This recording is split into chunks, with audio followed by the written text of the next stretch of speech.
From a very young age, I've had a growing passion to understand why I felt the way I felt and acted the way I acted.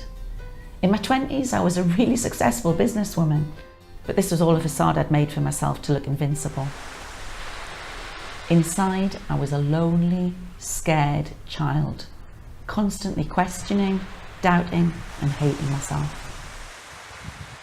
As I worked through the abuse I'd suffered as a child and then again in my teens, some very painful years followed. I needed to untangle my actions in adulthood from my motivations to get my needs met as a child, and in doing so, heal the shame that I carried so heavily.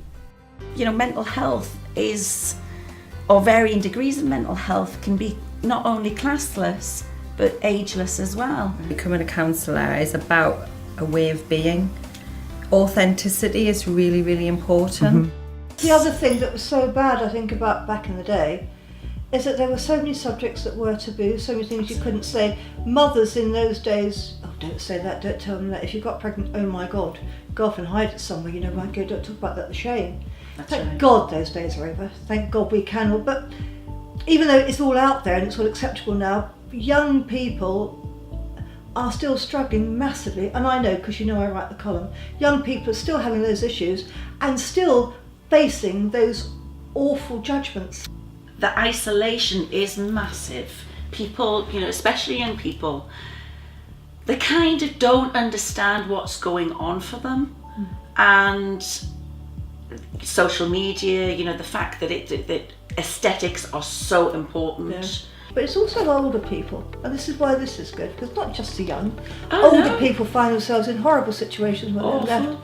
And they really do, and they are not used to asking for help. They're the ones that are giving it. Absolutely, So, and they feel as though that they've just got to get on with it. I always use this Coke analogy, actually. You know, it's just like a Coke bottle.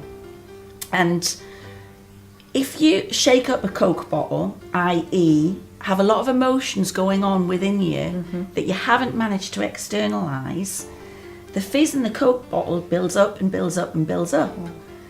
If you take the lid off the Coke bottle, it explodes.